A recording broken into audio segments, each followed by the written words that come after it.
اسلام کو اپنی زندگی کا آئیڈیل اور نمونہ بنانے کو تیار نہیں ہوں گے۔ فرمایا رسول اکرم صلی اللہ علیہ وسلم نے انسانیت بھی ہوگی اور انسانیت کے پاس اسلام بھی ہوگا، لیکن اسلام کی حقیقت اور روح اسلام ان کے پاس موجود نہیں ہوگی۔ اور یہ آج کی بات نہیں ہے، یہ آج سے 1450 سال پہلے امام الانبیاء، تاجدار انبیاء، خاتم النبیین صلی اللہ علیہ وسلم نے بیان فرمایا، اور یہ ہو کے رہے گا۔ میرے پاس اسلام پہنچا وسیلے کے ذریعے سے، واسطے کے ذریعے سے، اور واسطے کے ذریعے سے جب مجھ تک اسلام پہنچا، میں نے اس کی قدر کی یا نہیں کی؟ یہ خطا کار میں ہوں، اسلام خطا کار، مجرم میں ہوں، اسلام مجرم۔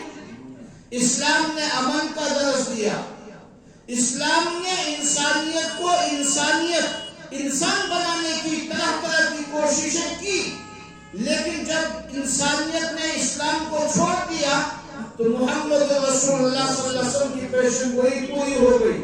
فرمایا سیاتی علی الناس، انسانیت میں ایک زمانہ آئے گا، سیاتی علی الناس زمان لا یبقى من الاسلام الا اسمه، اسلام ہوگا لیکن لفظ اسلام، نام ہوگا اسلام کا، اسلام کی روح بھی باقی نہیں ہوگی اور اسلام کی حقیقت بھی باقی۔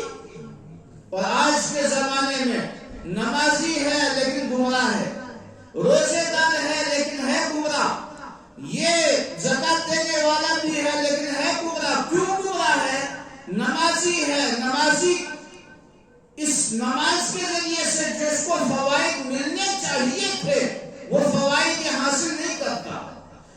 نماز تو ہے لیکن روح نماز، اگر روح نماز بھی داخل ہو جاتی تو قرآن کا وعدہ ہے اتل ما اوحی الیک من الکتاب اقم الصلاۃ ان الصلاۃ تنہی عن الفحشاء والمنکر۔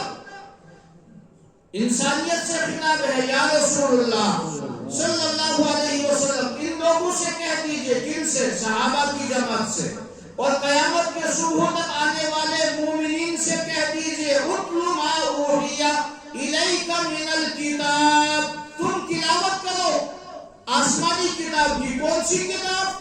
ھدی للناس، جو آسمان سے نازل ہوئی انسانیت کے لیے ہدایت ہوا۔ وہ کتاب کون سی ہے؟ بل ہوا قرآن مجید، جس کا نام بھی پروردگار نے بیان فرمایا فی لوح محفوظ، جو لوح محفوظ سے نازل ہوئی ہے۔ کیوں نازل ہوئی ہے؟ ھدی للناس، یہ انسانیت کے لیے ہدایت نما ہے، ہدایت ہے انسانیت کے لیے۔ ذالک الکتاب لا ریب فیہ، اس میں ذرہ برابر بھی شک و شبہ کی گنجائش نہیں ہے۔ یہ کتاب ہے، اس کتاب کو پڑھنے کا حکم اللہ کے لاڈلے محبوب صلی اللہ علیہ وسلم کو قرآن دے رہا ہے، اور کہا جا رہا ہے یا رسول اللہ صلی اللہ علیہ وسلم ان سب سے کہہ دو، قیامت کے صبح تک آنے والے انسانوں سے کہہ دو اس کتاب کی تلاوت کرو، اس کتاب کی کیا کرو؟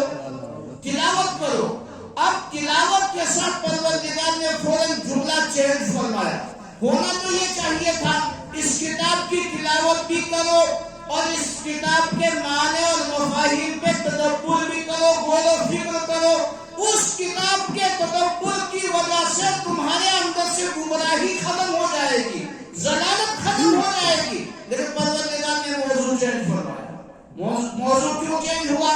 فرمایا اتل ما اوحی الیک من الکتاب اقم الصلاۃ، تلاوت کتاب، لیکن نماز کی پابندی کرو۔ کیا کرو؟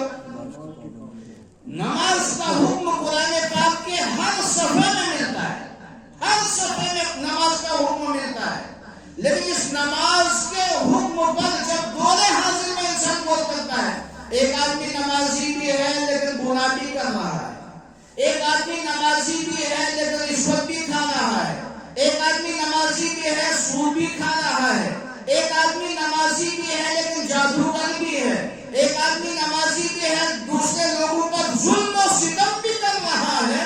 گویا روح نماز اس کے پاس موجود نماز ہے لیکن روح نماز اس کے پاس موجود نماز اس کو برائیوں سے روکے گی، وہ تب روکے گی جب اس کی نماز حقیقت نماز، حضور قلب والی نماز پیدا ہوگی۔ کون سی نماز؟ یہ نماز میں کھڑا ہے، سمجھ لے میں اپنے رب کے سامنے کھڑا ہوں، یا رب میرے سامنے موجود ہے، کھڑا ہے۔ جب یہ سجدہ میں جائے تو یہ سمجھ لے میں اللہ کے پائے ناز پر سجدہ کر رہا ہوں، اور میں اللہ کے قریب سب سے زیادہ سجدے میں پہنچتا ہوں۔ یہ تلاوت کرے، سمجھ لے میں تلاوت کر رہا ہوں قرآن مقدس کی، میں ہم کلام ہو رہا ہوں اپنے خالق اور مالک کے ساتھ۔ کیا ایسی نماز ہماری ہے؟ جواب یہ ہوگا ہماری نماز کون سی ہے؟ دکان کا حساب، ہمسائے کا حساب، رشتے دار کا حساب، تجارت کا حساب، ملازمت کا حساب، کس کو کیا کرنا ہے اس کا حساب کس میں ہوتا ہے؟ جو چیز جہاں کہیں بھی مجھے یاد نہ آئے تو وہ چیز مجھے نماز میں یاد آتی ہے۔ تو حضور نے فرمایا علیہ الصلوۃ والسلام زمانہ آئے گا، اسلام موجود ہوگا لیکن لفظ اسلام ہوگا، نام ہوگا اسلام کا، کام اسلام کے۔ اس وقت امت مسلمہ جن حالات سے شکار ہے، اسلام ہمیں بتا رہا ہے ان کا درد تمہارا درد ہے، ان کی تکلیف تمہاری تکلیف ہے، ان کے اوپر ظلم ہو رہا وہ صرف ان پہ نہیں ہے، وہ تم پہ بھی ہے۔ کیوں؟ تم ملت واحدہ بھی ہو، جسد واحدہ بھی ہو، تم ایک جسم کے مانند ہو، تم ملت واحدہ ہو یعنی ایک مٹھی ہو، اور تم جسد واحدہ ہو، ایک جسم ہو، یعنی ان کا درد، ان کی تکلیف، ان کی پریشانی، ان کے اوپر مسائل، وہ سارے مسائل تمہارے مسائل ہیں۔ لیکن ہمارے کانوں پہ تو جھوٹ ہی نہیں رہتی، ہم تو ان کے لیے مزدوروں کے لیے دعا بھی نہیں کرتے۔ کیوں نہیں کرتے؟ ہمارے پاس اسلام کا نام موجود ہے لیکن حقیقت اسلام موجود، کاش حقیقت اسلام بھی ہمارے پاس آ جائے۔ زکات دینے والا زکات دیتا ہے، کیوں دیتا ہے؟ کہ مجھ پہ زکات فرض ہے اس لیے دے رہا ہوں۔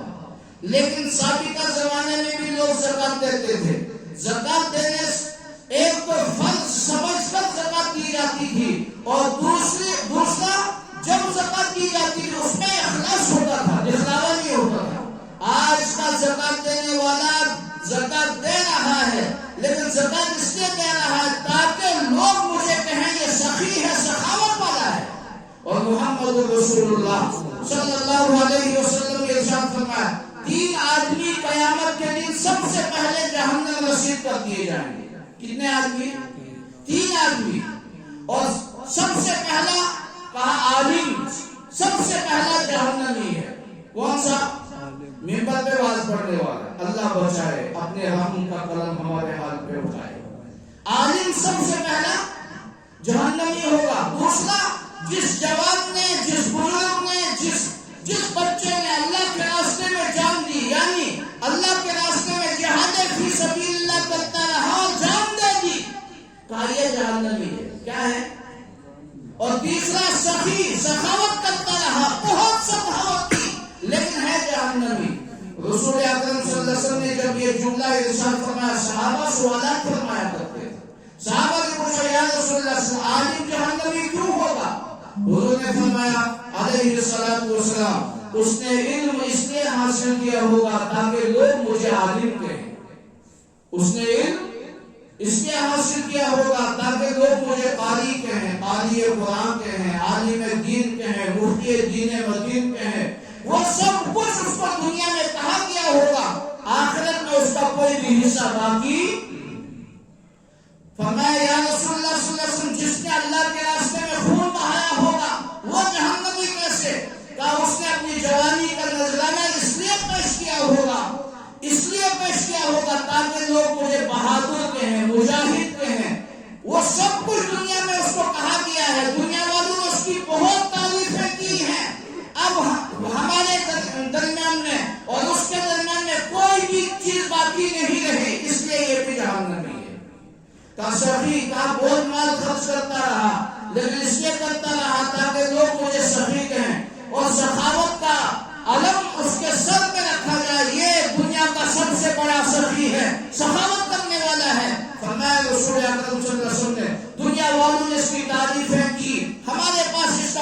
بھی باقی نہیں رہا، اس لیے یہ بھی جہنمی ہے۔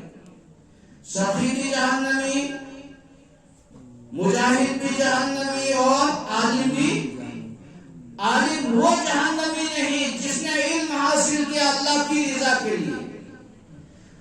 مجاہد وہ جہنمی نہیں جس نے جوانی کو ان کا نذرانہ پیش کیا صرف اللہ کی رضا کے لیے۔